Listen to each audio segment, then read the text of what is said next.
Ringo Lam. Today we'll be looking at Vinegar Syndrome's Burning Paradise. But first,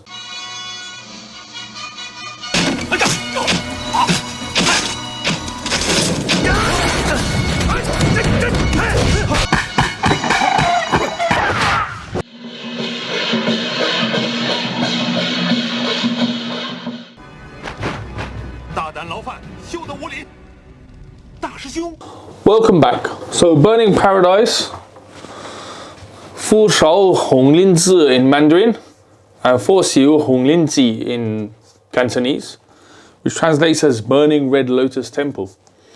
Catchy title, huh? So let's have a look at the case. So we've got this beautiful slip cover with beautiful artwork by, I think it's Tim Stella. It was quite difficult to hunt down the guy's name. And you've got the reversible sleeve inside. And we've also got this gorgeous little booklet written by martial arts historian and author Grady Hendrix.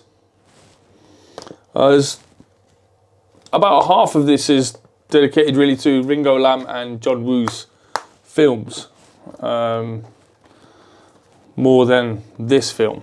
So legendary director Ringo Lam, with his first foray into wuxia genre, first and only, and with Tsui Hark as producer, and the rest of the cast, you have Willie Chi as Fong Sai-yuk, Yang Shen as Hong Hei-kun, you have Carmen Lee, Wong Kam-kong, and that's pretty much it really. Film was released in 1994, and Vinegar Syndrome have done a great job with the scan of the 35mm negative, and have done a 2K restoration of the film.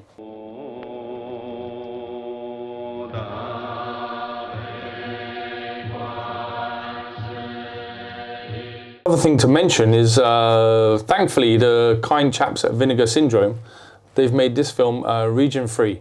So, you know, if you're from Blighty, like my good self, then by all means order it.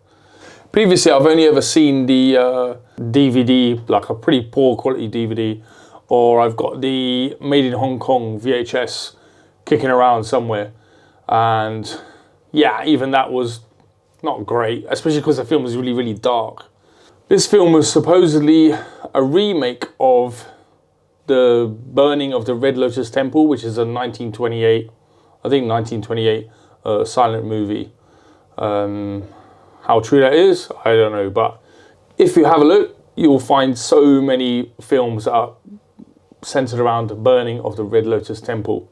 So yeah, it's like, one of those things. They all seem to be quite different. So language and audio options, you've got of course, Cantonese mono and the English dub.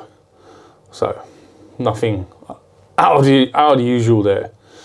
Special features include an audio commentary with film historian Sam Danon. I don't know if that's how you pronounce his name. There's a brand new interview with Wong Kam-kong, who plays Sang Kung. An archival interview with producer Tsui Hark. And there's also a video essay by filmmaker Chris O'Neill.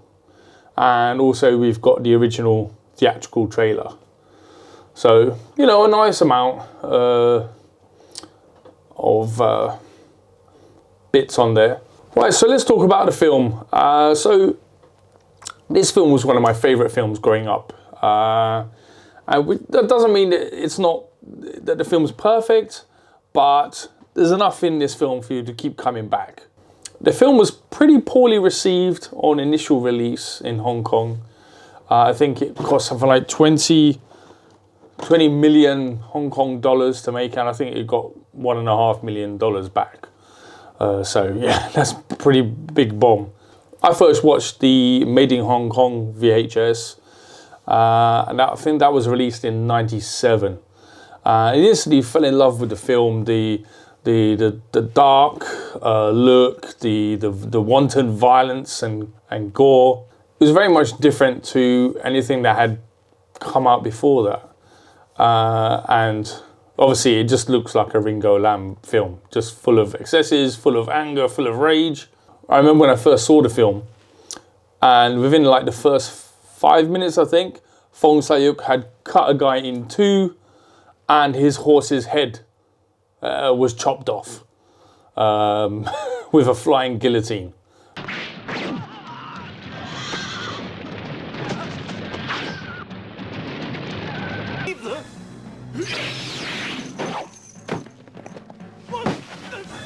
So, you know, after that, if you're not hooked, you never will be.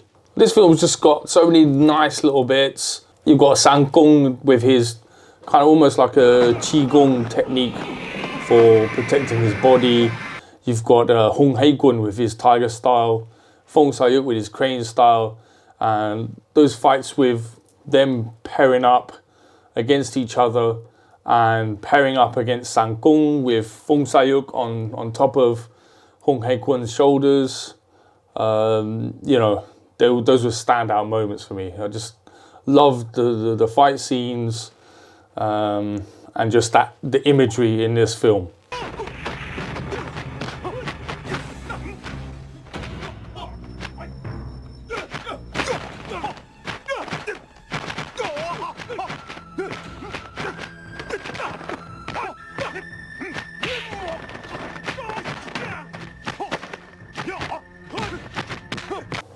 Especially when they're using Fu Hok Seng Yin Kun against Sang Kung.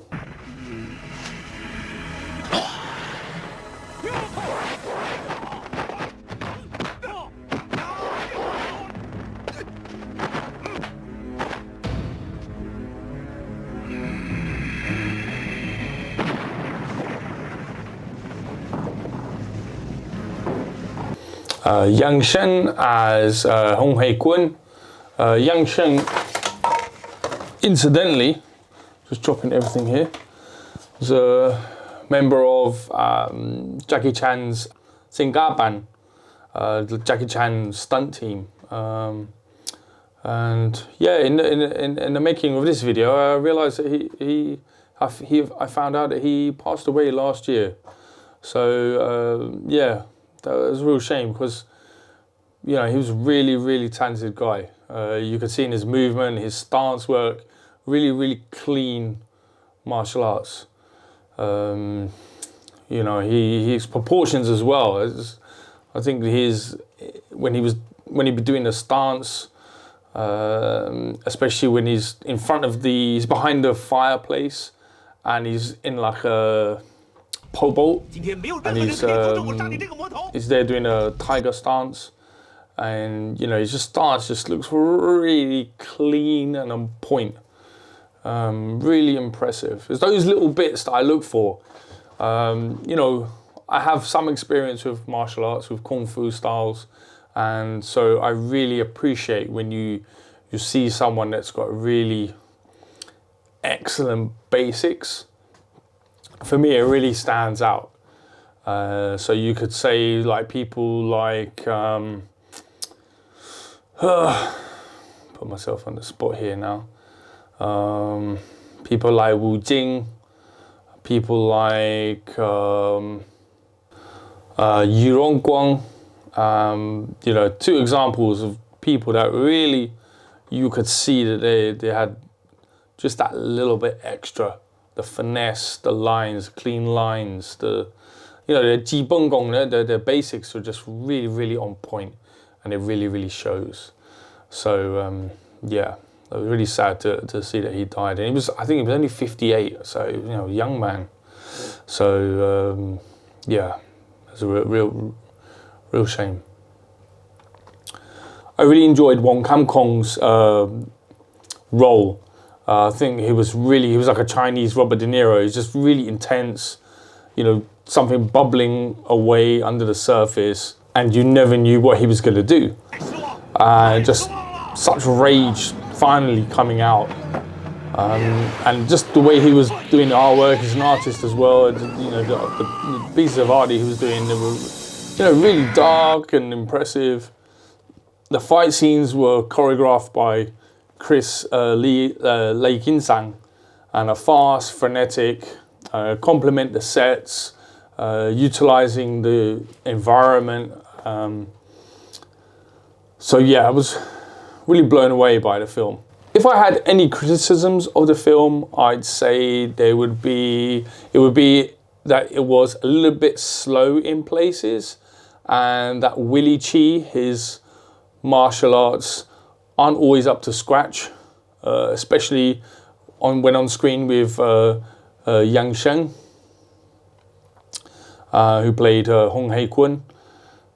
He can move and show techniques, but there's a real lack of power, real lack of intent, and real lack of speed.